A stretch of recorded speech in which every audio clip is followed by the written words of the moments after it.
তো ছাত্রছাত্রীরা আশা করি তোমরা খুব ভালো আছো। তো দেখো, কালকে তোমাদেরকে আমি কারক চেনার স্টেপ 1টা শিখিয়েছিলাম।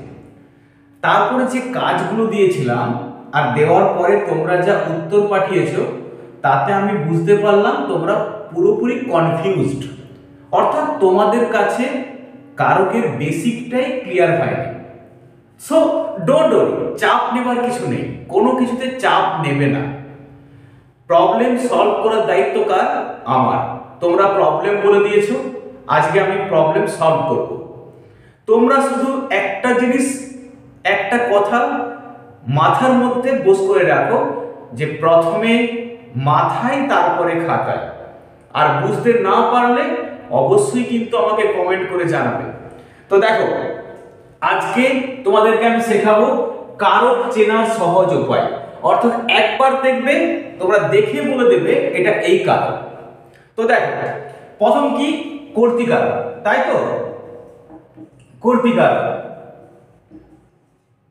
আচ্ছা, কর্তৃকারক কিভাবে পাই আমরা খুঁজে? কে দিয়ে প্রশ্ন করতে হয়, তাই না? কাকে প্রশ্ন করতে হয়? এখানে লিখে রাখছি, সমাপিকা ক্রিয়াকে। বাহ, সমাপিকা ক্রিয়াকে। তো চলো একটা বাক্য লিখি। বাক্যটা কি লিখবো? রাম ভাত খায়। ক্রিয়াপদ কে? খায়। এই কে খায়? রাম। রাম কি কারক? কর্তৃকারক, তাই তো? রাম কর্তৃকারক। কর্তৃকারকের মধ্যে আর কোনো রকেট সায়েন্স নেই, ইটস নর্মাল অ্যান্ড ইজি। দেখো, তাহলে প্রথমে কি করতে হচ্ছে? কর্তৃকারক করতে গেলে সমাপিকা ক্রিয়াকে খুঁজতে হচ্ছে, তারপরে তাকে কে দিয়ে প্রশ্ন করতে হচ্ছে, কে দিয়ে ক্রিয়াপদকে প্রশ্ন করার পরে যে উত্তর দেবে সেই হচ্ছে কর্তৃকারক। Clear? Good. Now the next one. Next one কি? দেখো, কর্মকারক।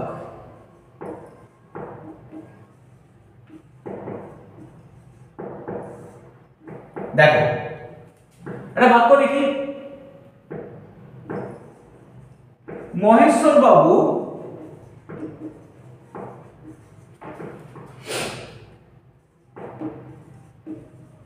রমেনকে ইতিহাস পড়ান। এটাই তো? তো কারক করতে গেলে প্রথমে কি করতে হয়? ক্রিয়াপদকে খুঁজতে হয়। পড়ান ক্রিয়াপদ, নো রকেট সায়েন্স। কর্মকারক আমরা কিভাবে পাই? কি বা কাকে দিয়ে প্রশ্ন করলে পাই, তাই তো? কি বা কাকে দিয়ে প্রশ্ন করলে পাই আমরা কর্মকারক। এই কি পড়ান? ইতিহাস। কি কারক? কর্মকারক স্যার, নো ডাউট। এবার দেখো তো, কাকে পড়ান? রমেনকে। এটাও তো কর্মকারক, কর্মকারক না? এরপর দেখো, এখানে একটা জিনিস একেবারে শিখে নাও, পরে শিখতে হবে না।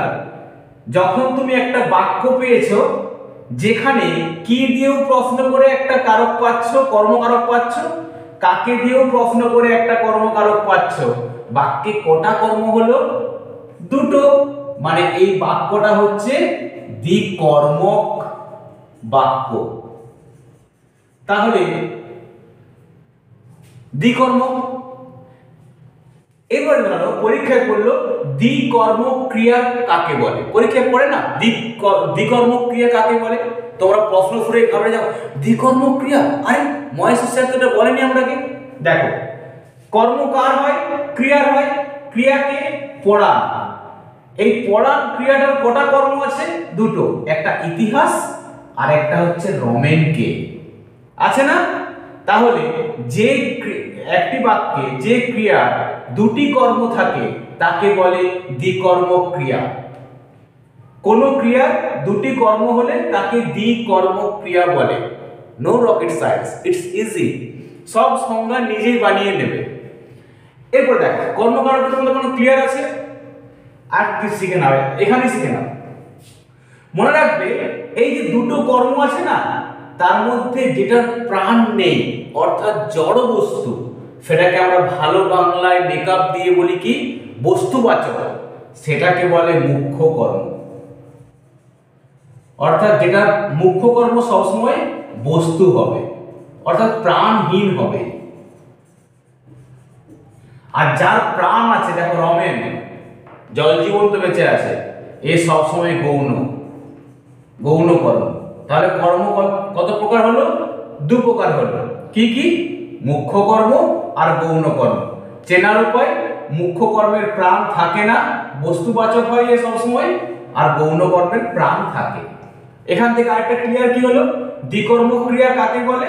একটি ক্রিয়ার দুটি কর্ম থাকলে তাকে দ্বিকর্ম ক্রিয়া বলে। এই কোশ্চেনটা মাধ্যমিকে বারবার ঘোরায়, মাধ্যমিক এবং উচ্চ মাধ্যমিক দুটোতে বারবার ঘোরায় যে দ্বিকর্ম ক্রিয়া কাকে বলে। তোমরা জানলে অবাক হয়ে যাবে, আমি যেবারে এসএসসি পেয়েছিলাম সেই এসএসসিতে এই কোশ্চেনটা ছিল দ্বিকর্ম ক্রিয়া কাকে বলে। তো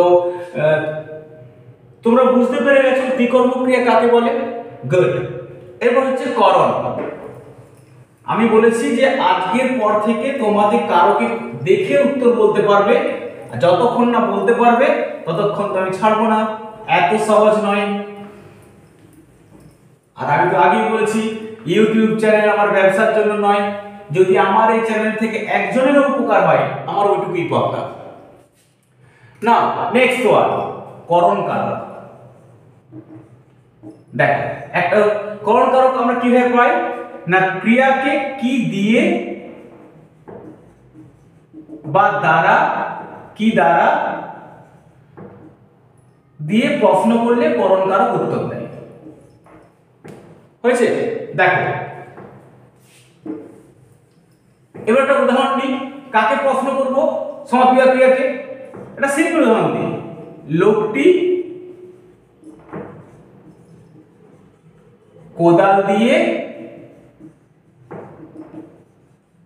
মাটি কাটে। ক্রিয়াপদকে কাটে, কোদালে তোমার তাল আছে, কি দিয়ে কাটে? কোদাল দিয়ে। কোদাল কি কারক? করণ কারক। প্রথমে একটা ট্রিক শিখিয়ে দিই, করণ কারকের পরে সাধারণত দিয়ে এই অনুসর্গটা থাকে। স্যার অনুসর্গ, অনুসর্গ তো এখন আমরা তোমাকে কি প্রশ্ন করবে যে স্যার অনুসর্গ আপনি বললেন, অনুসর্গ তাহলে কি? অনুসর্গ কি সেটা আমি তোমাদেরকে পরে শেখাবো। দেখো সাধারণত কি, এই যেটা করণ কারক হয় না তারপরে দিয়ে এই অনুসর্গটা থাকে। নাম্বার ওয়ান, স্যার তাহলে করণ কারক যেটা হবে তারপরে দিয়ে সবসময় থাকবে না, এটা ভুল ধারণা। 40% ক্ষেত্রে থাকবে, 60% ক্ষেত্রে থাকবে না, আবার উল্টোটাও হতে পারে। অর্থাৎ লোকটি কোদাল দিয়ে মাটি কাটে, এই দিয়েটা আছে তুমি ইজিলি বুঝতে পারছো, তার আগেরটা হচ্ছে করণ কারক। যদি দিয়েটা নাও থাকে তুমি ক্রিয়াপদকে কি দিয়ে বা কিসের দ্বারা এই প্রশ্নগুলো করলে তোমাকে করণ কারক উত্তর দিয়ে দেবে। ক্লিয়ার? আমি বুঝিয়ে দিচ্ছি আরেকবার, যে লোকটি কোদাল দিয়ে মাটি কাটে, কি দিয়ে মাটি কাটে? কোদাল দিয়ে। তো সাধারণত এই করণ কারকের পরে দিয়ে অনুসর্গটা থাকে, তবে এরকম কোনো গ্যারান্টি নেই যে সব সময় দিয়ে অনুসর্গটা করণ কারকের পরে থাকবে, নাও থাকতে পারে। হয়েছে? এরকম হাজারো উদাহরণ আছে, প্রচুর উদাহরণ আছে, প্রচুর, যেখানে দিয়ে অনুসর্গটা থাকে না। আমি তোমাদেরকে যখন প্র্যাকটিস করাবো তখন সেগুলো দেখিয়ে দেবো। দেখো নাও করণ কারক মোটামুটি এটুকু জানলেই তোমরা চিনতে পারবে। এবার দেখো, হ্যাঁ এটাই উদাহরণ দেখো, ছেলেরা, বুঝিয়ে দিচ্ছি একবারে, ফুটবল খেলে। তোমরা সব কালকে আমি কি বলেছিলাম যে 80% মাধ্যমিকের ছেলে মেয়ে, আমার এক্সপিরিয়েন্স বলছে 80% ছেলে মেয়ে এটা সবাই কর্মকারক করে, তাই তো? দুঃখের কথা কি জানো, ছেলেরা খেলে কি, খেলে ফুটবল, তাই তো? এটাই তো উত্তর করছো না। ছেলেরা কি দিয়ে খেলে, দেখো দিয়েটা এখানে নেই, ফুটবল দিয়ে খেলে, হয়েছে? ফুটবল খেলে না, ফুটবলটা দিয়ে খেলে। আর খেলার নাম ফুটবল খেলা কেন হয়েছে? খেলাটার নাম হচ্ছে ফুটবল খেলা, ফুটবল দিয়ে খেলা হয় বলে ফুটবল খেলা। ভালো করে বুঝো, ছেলেরা ফুটবল খেলে, তোমরা কি করছো? ছেলেরা ফুটবল খেলে, কি করলে না, ছেলেরা ফুটবল খেলে, তোমরা এটা করছো কি, যে ফুটবল কি খেলে, ফুটবল না, ছেলেরা ফুটবল দিয়ে খেলে, দ্যাট ইজ দিয়ে। ফুটবলটা হচ্ছে করণ কারক, মনে থাকবে। ছেলেরা ফুটবল দিয়ে খেলে, খেলছে, ফুটবলটা হচ্ছে খেলার উপকরণ। কি বললাম? ফুটবলটা হচ্ছে খেলার উপকরণ। এই ফুটবলটা হচ্ছে উপকরণ কিসের? খেলার। তাহলে ছেলেরা কি দিয়ে খেলে? ফুটবল দিয়ে খেলে, তাই তো? তাহলে ফুটবলটা কি হবে? করণ কারক।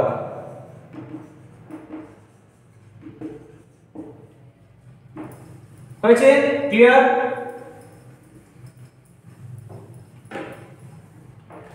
নাও সবচেয়ে টাফ আর সবচেয়ে মজার কারক হলো নিমিত্ত কারক।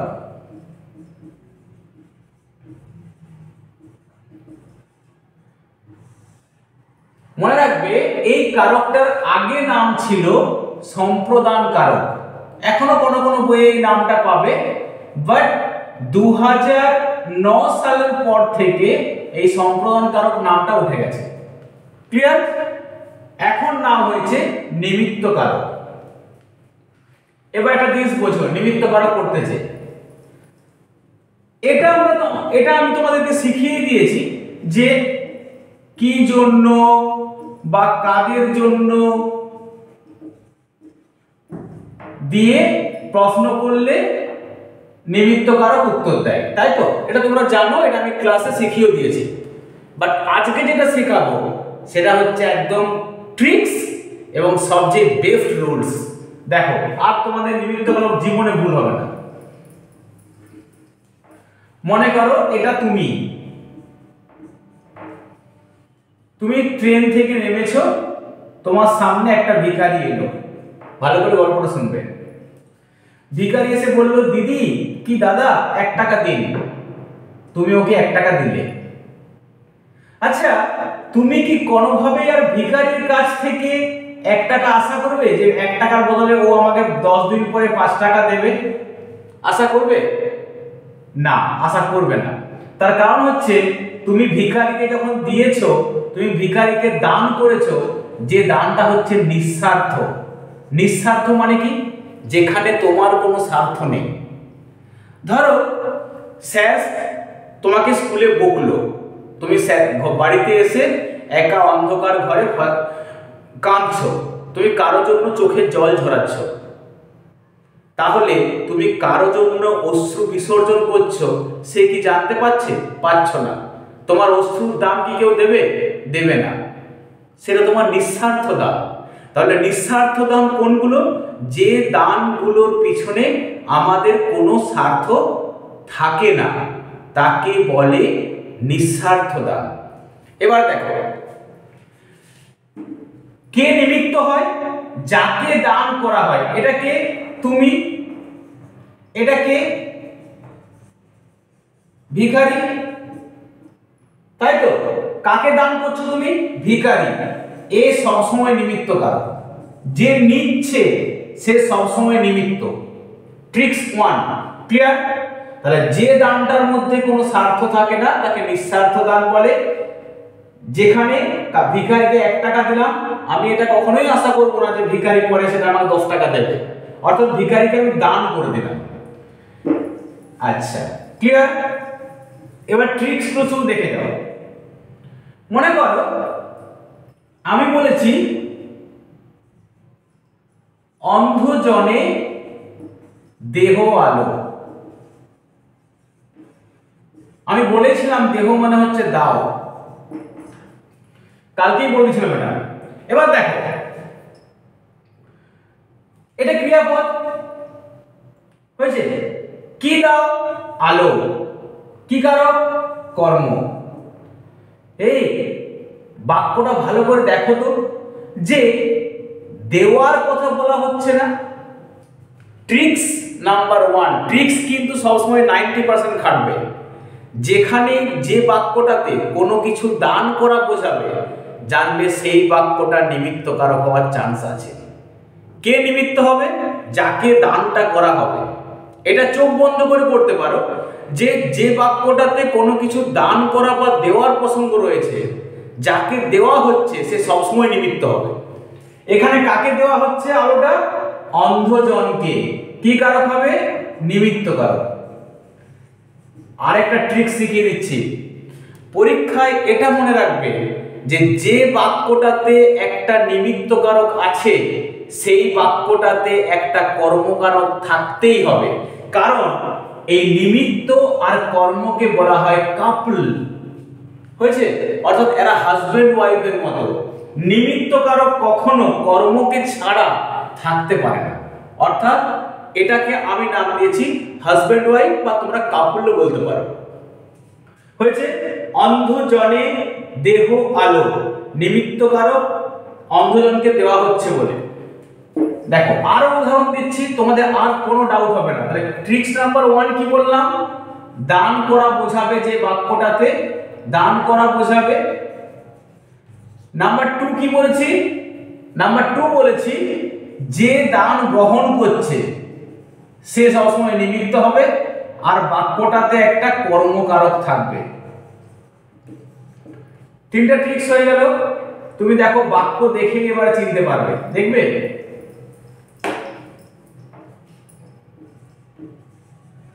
এটা সবচেয়ে কঠিন লিখেছি, দেখো এটা, তোমায় কেন দিইনি আমার সকল শূন্য করে, এই তো।